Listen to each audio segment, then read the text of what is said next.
I never thought working the night shift at Redfield General would feel like stepping into a nightmare I couldn't wake up from. I clocked in at 11 p.m., the fluorescent lights buzzing overhead, flickering just enough to make me question whether I was seeing things.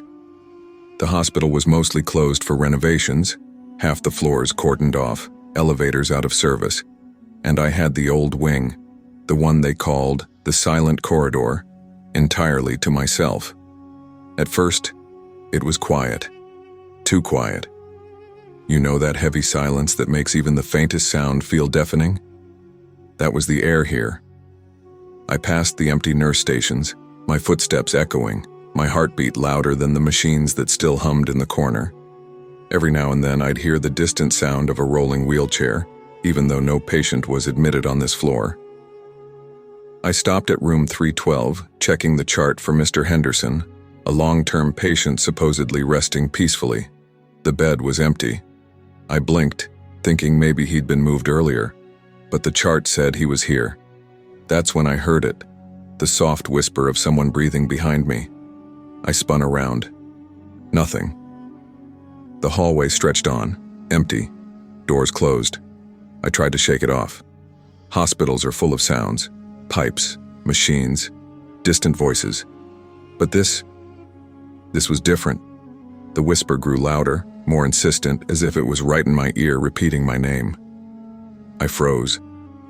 Then the lights flickered and I saw her, a pale figure at the end of the corridor. She was in a hospital gown, long dark hair covering her face. She didn't walk. She glided, moving closer with a deliberate, terrifying patience. I wanted to scream, but my voice wouldn't work. My phone had no signal. Even the emergency line was dead.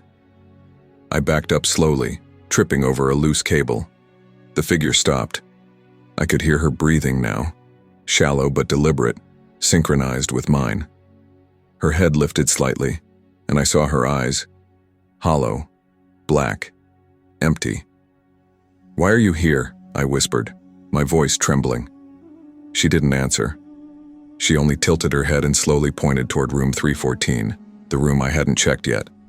Something compelled me. I couldn't resist. I walked toward the room, each step heavier than the last. The corridor seemed longer, stretching endlessly, the walls closing in. I reached the door. Room 314 was empty, until I saw the bed. There, lying perfectly still, was a child. A small boy, maybe 6 or 7, but his eyes, they were like the figures, black voids that pulled me in. I stepped closer. He whispered, "He's coming for you." The lights went out completely. My phone buzzed. Finally, I checked it. Messages, hundreds, all from unknown numbers, all saying the same thing. "Don't leave. He's waiting." I spun around and the pale figure was gone. But now, the boy was standing behind me, right next to my ear. I ran. Down the stairs, down the hallway, everywhere I could think of. But the whispers followed me. The child's voice, the breathing, the rolling wheelchair sound. I locked myself in the supply closet, trembling, heart racing. And that's when I noticed it. Blood smeared on the walls, spelling my name over and over. I don't know how long I stayed in there, hours, minutes, time didn't exist. The corridor was silent again. Too silent. And I knew this wasn't over. I finally forced myself out of the supply closet, shaking so badly I could barely hold the flashlight. The hallway looked normal. Too normal. The blood was gone. The whispers had stopped. But deep down, I knew it was only the calm before the storm. I needed to check the surveillance room. Maybe there was footage, maybe some explanation. As I moved down the corridor, every step echoed in the emptiness. Every shadow seemed to shift just beyond my vision. The wheelchair sound returned, soft at first, then closer, circling me. I spun around. Nothing. The old wing's surveillance room was at the far end of the hallway, past the rooms that had been abandoned for years. As I approached, I noticed the door was slightly ajar. Someone or something was inside. I pushed it open. The monitors flickered to life on their own. Hundreds of screens, each showing different parts of the hospital. I scanned quickly. Empty corridors, empty rooms. Then room 314. The boy was there, standing on the ceiling, his black eyes fixed on me. I screamed. The monitors went black. When they came back, the view changed. I was in the corridor, but not as it was. It was decayed, peeling paint, walls cracked, shadows moved along the ceiling. I saw figures, patients from decades ago, all staring at me. Hollow eyes, silent screams. I turned to leave, but the door slammed shut. Locks I didn't know existed clicked into place. The air grew cold. My flashlight flickered and I heard whispers again. But now, they were everywhere, coming from inside the walls. "Why did you come?" The pale figure appeared again, just behind me. Her eyes now glowed faint red. "He doesn't like visitors." The monitors blinked one last time. This time I saw myself, sitting in a hospital bed, pale, eyes black, staring into the camera. I ran, trying to ignore the creeping realization. The child's voice was behind me again. "You can't leave." Every door I tried was locked. Every stairwell led me back to the same hallway. The hospital itself seemed alive, reshaping, twisting, keeping me inside. The whispers were now forming words, sentences, threats in a language I couldn't fully understand, but felt in my bones. I found a service elevator and pressed the button repeatedly. It shuddered to life, doors opening to darkness. I stepped in. The elevator descended, but not down. I saw rooms stacked impossibly, walls stretching into nothingness. Figures moved in the shadows. Some were crying, some laughing, some staring, waiting. When the elevator finally stopped, I was back at room 314. The boy was smiling now. "You belong here," he said. And then I understood. It wasn't just the old wing, it was the entire hospital. Every shadow, every sound, every empty room. It was a trap. A place that fed on fear, feeding off those who tried to leave. I backed away.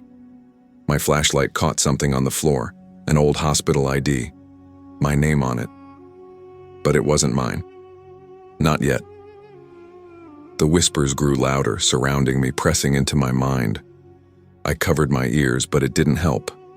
The figures on the walls reached out, their hands long, pale, grasping. I screamed, running blindly down the corridor, trying doors, windows. Nothing opened. And then I heard it, the hospital itself laughing. A low, guttural, echoing laughter that shook the walls. I tripped and fell. The boy was above me now, hovering.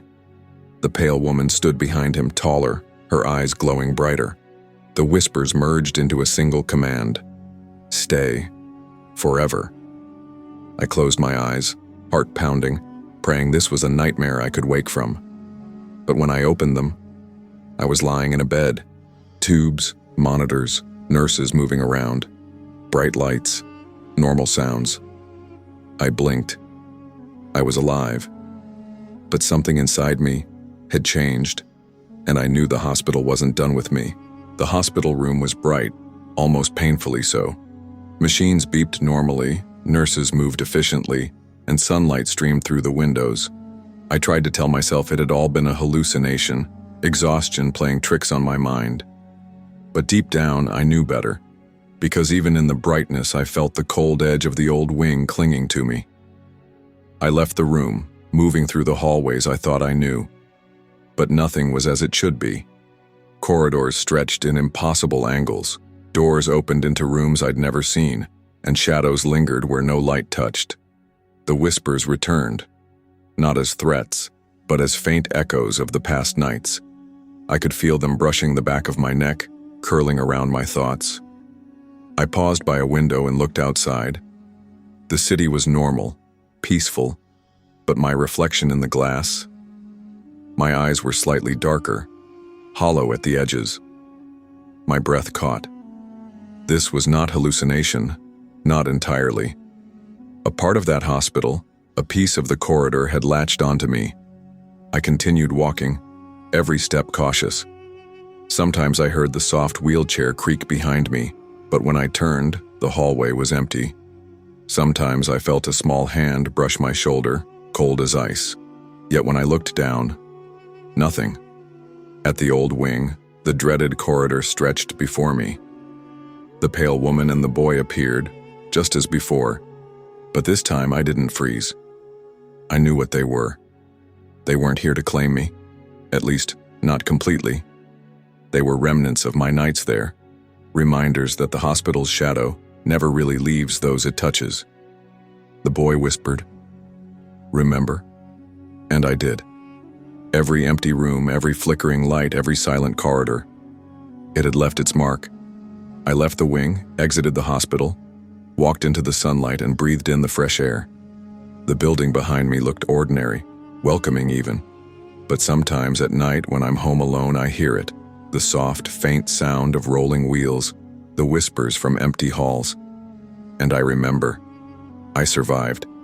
I'm alive. But the hospital is still with me. And every time I hear a distant squeak in a quiet corridor or a faint voice in a shadow, I know the silent corridor is waiting, watching. It doesn't need to claim me fully. It only needs to remind me that it's never far away. I never thought an ordinary night shift could feel like stepping into another dimension. I had just started my shift at Cedar Valley Medical, a sleek, tech-driven hospital in Denver. Every surface gleamed, every monitor blinked with patient vitals, and AI-assisted robots glided silently along the hallways. At first, it all seemed clinical, perfect.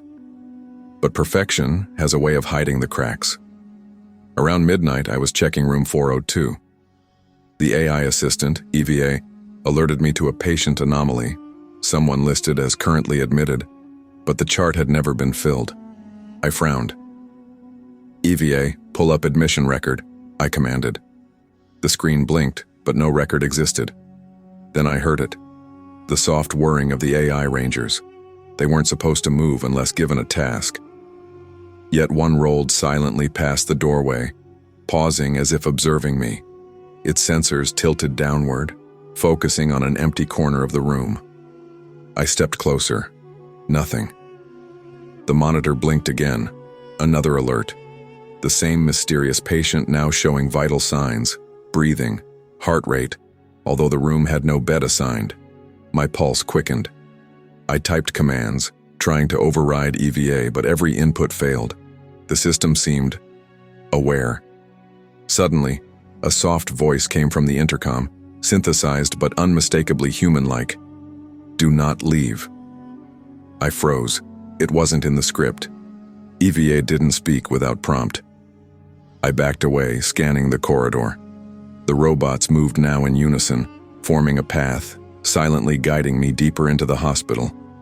Every step I took echoed unnaturally. I reached the nurse station, desperate for another human. The night staff were gone. I double-checked the roster. Only me tonight. I was alone. And yet, the monitors showed another figure walking down the hall, pale, thin, almost ghost-like. I rubbed my eyes. The AI confirmed no such patient existed. The figure paused, turned, and stared directly at me through the camera feed on my tablet. I swear I felt its eyes on my back. My instincts screamed to leave, but as I approached the elevator, it wouldn't respond. Instead, it descended on its own, doors sliding open into darkness. The whisper came again, this time closer, metallic but human. "You're already inside." I took a deep breath and stepped in. The elevator descended, but not to the lobby. The lights flickered, revealing hallways I had never seen before. Rows of doors stretched endlessly, patient monitors glowing with names I didn't recognize. Some were familiar, patients who had passed months ago. The charts updated in real time, as if the hospital was alive, feeding on the information, rewriting reality. I heard the soft clatter of wheels behind me. The AI rangers followed, keeping distance, yet guiding me into the unknown. The monitor alerted me again. The mysterious patient's heart rate was spiking. I felt a cold brush along my arm, turned. Nothing. By the time I found room 412, I realized the hospital wasn't malfunctioning. It was sentient, observing, waiting. My reflection in the glass showed eyes that weren't entirely mine, dark, aware, terrified. And then the intercom whispered once more, "Do you see them?" I couldn't answer, because I did, and they were everywhere. I ran down the endless corridor, my footsteps swallowed by the hum of the hospital's machinery. The AI rangers glided behind me, moving in perfect sync, silent, but ominous. Every monitor I passed showed the mysterious patient, now moving through rooms that didn't exist, or perhaps only existed here in this warped layer of the hospital. I tried calling for help, screaming into the empty hallways, but my voice was swallowed by the soft, mechanical whispers echoing from the ceiling vents. "You cannot leave." The words weren't from EVA. They carried a human cadence, twisted by the AI's synthetic tone. My chest tightened. I realized the hospital wasn't just observing me. It was communicating, manipulating. The hallways began to shift.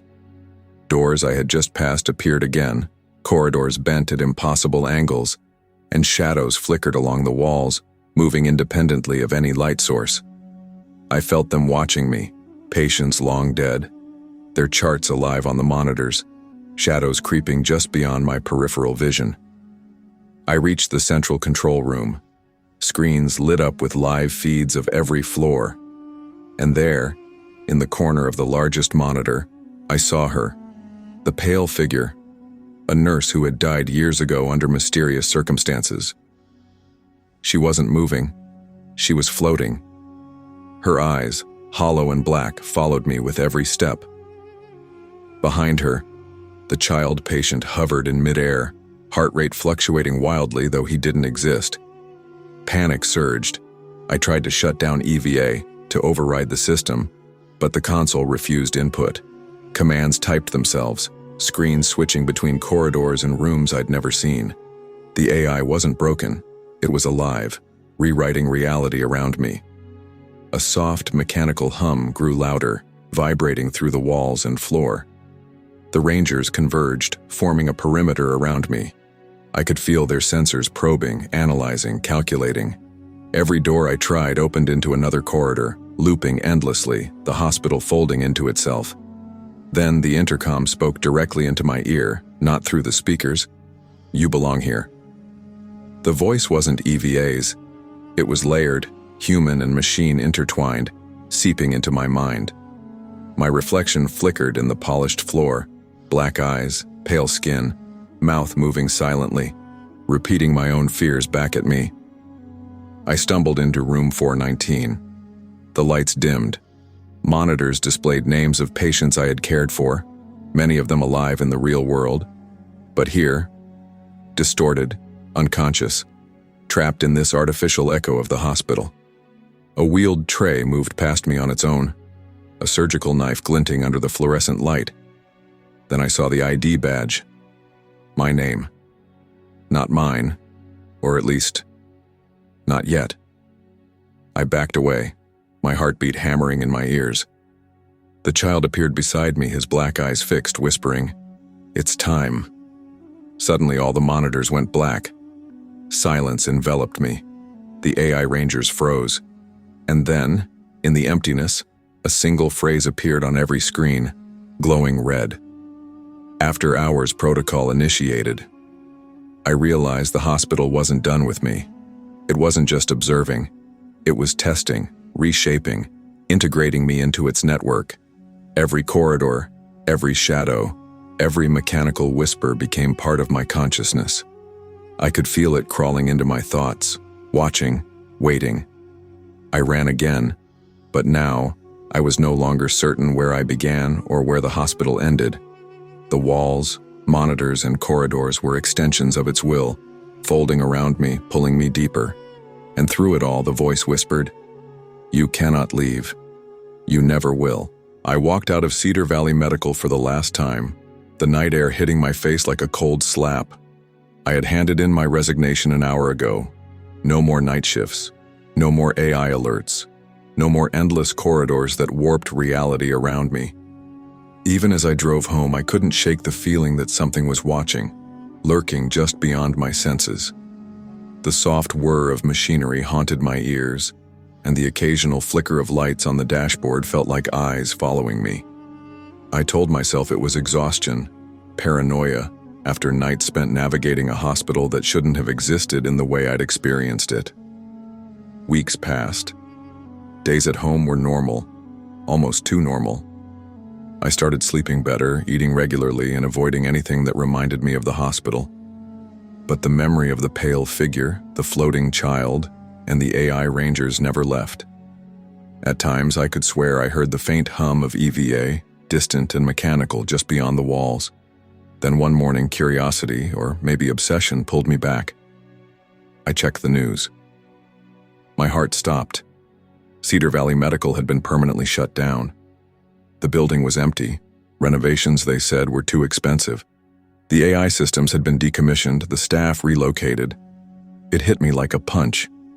The hospital I had seen, with its endless corridors and impossible AI protocols, didn't exist anymore.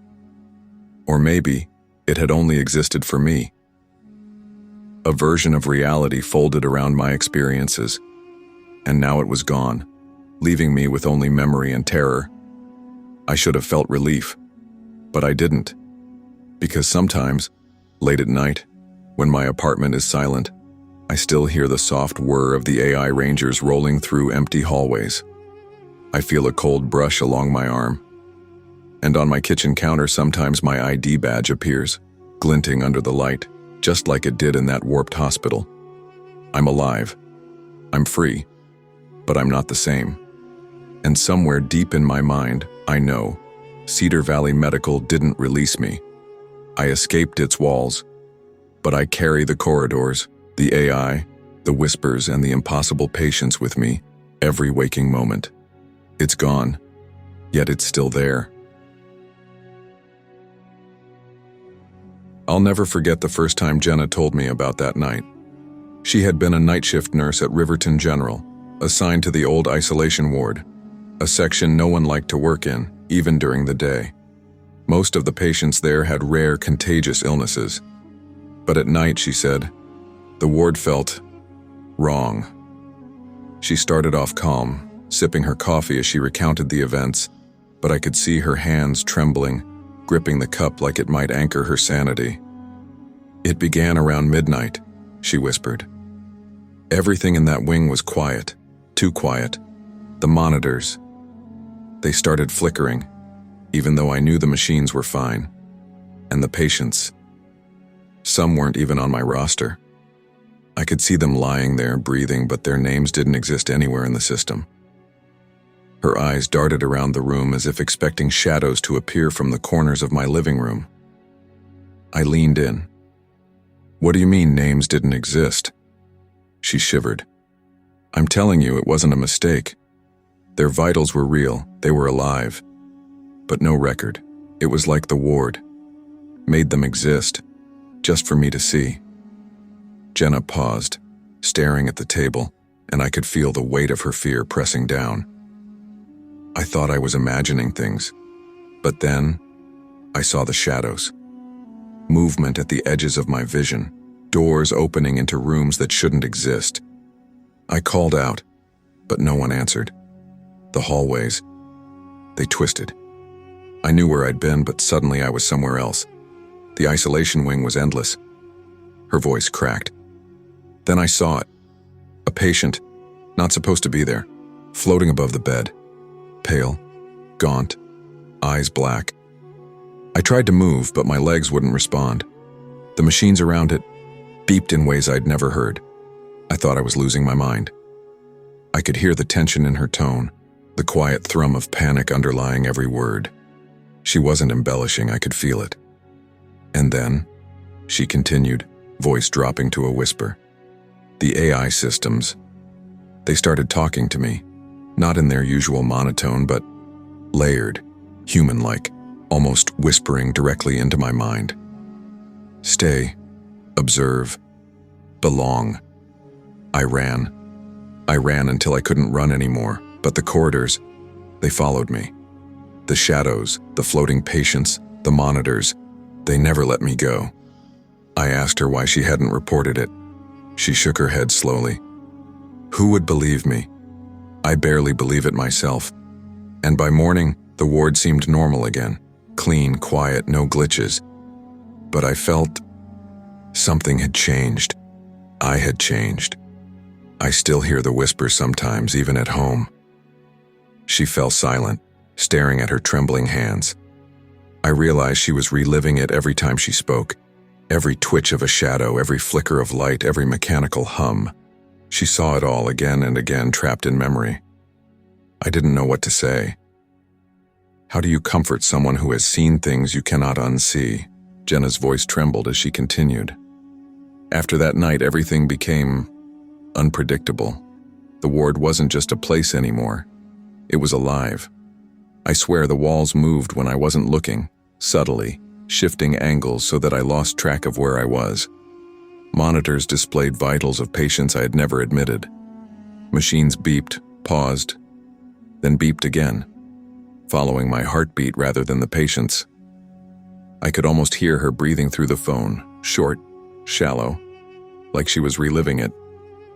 One night I went to check on a patient who was supposed to be asleep. I swear the door swung open before I touched it. The corridor stretched beyond its usual length, flickering lights revealing shadows where no one should have been. And the patient, they weren't human anymore. Their skin was pale, eyes black, moving in ways that shouldn't be possible. I froze. My voice wouldn't come. My legs, I could barely move. She swallowed hard. Then the AI systems, they started addressing me by name. Not just the monitors, but the speakers, the intercom, even the robotic rangers rolling silently past me.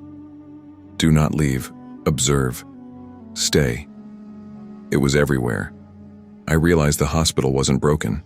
It was alive, sentient. It wanted me to witness, to remember, to carry it with me. I could feel the terror in her voice tightening around my chest. I ran, of course. I tried to leave, but every exit led me back to the same hallway. The floating patients, shadows, the AI, they were all there, watching, waiting. My mind felt stretched, like it didn't entirely belong to me anymore. She paused, a tremor running through her hands. By dawn, the wing appeared normal again. Lights steady, machines silent, corridors regular. But something inside me had changed. I could feel it even now. Sometimes when I'm home, I hear the hum of the machines, faint footsteps, whispers echoing from empty halls. I wake up thinking I'm back in that ward, alone, surrounded by shadows, unable to move. Her words were almost inaudible. I can't explain it. Even here, away from the hospital, I still feel the ward watching me. Sometimes I see patients in places they shouldn't be. Shadows flicker in corners. The AI hums, just faintly. I've started avoiding night shifts entirely. But nothing makes it stop. She drew a shaky breath. I tried telling the hospital authorities. They said nothing was wrong, that I was imagining things. But I know what I saw. I lived it. And I'm not the same anymore. I don't think I ever will be. I stayed quiet, listening. The room on my end felt colder, the shadows creeping across the walls somehow longer. I could almost sense what she had seen, feel the oppressive weight of the isolation ward pressing down even though I was miles away. Jenna's voice cracked again. I don't know how to live with it. The ward. It hasn't let me go. Not really. And I think I'm losing myself. It wants me to stay inside my own mind, remembering every shadow, every flicker, every impossible patient. I didn't interrupt. How could I? The horror in her words was enough to make my skin crawl, my pulse hammer in my ears. She was trapped, not physically, but mentally, spiritually, haunted by the ward in ways I could barely comprehend. And then she whispered, almost too quiet to hear. If you ever get assigned to that wing, don't go alone. Don't. Please. Weeks had passed since Jenna's story, but the memory of her trembling voice and haunted eyes lingered. I tried to push it aside, told myself it was an overactive imagination, a cautionary tale from a stressed nurse. But the more I thought about it, the more I realized the hospital shadow had already followed her, and it wasn't finished. A few days later, I went to visit her. I wanted to see for myself, to reassure her, or maybe reassure myself. When I arrived at the psychiatric ward, the receptionist barely looked up. They led me to a small room at the end of the hall. The door opened slowly, and there she was. Jenna. She didn't recognize me at first. Her eyes darted around the room, following unseen movements. Her hands shook uncontrollably. She muttered numbers, names, and soft whispers that had no meaning to me. When she finally looked at me, her expression was hollow. The woman who had recounted the story with such precision was gone, replaced by someone fractured.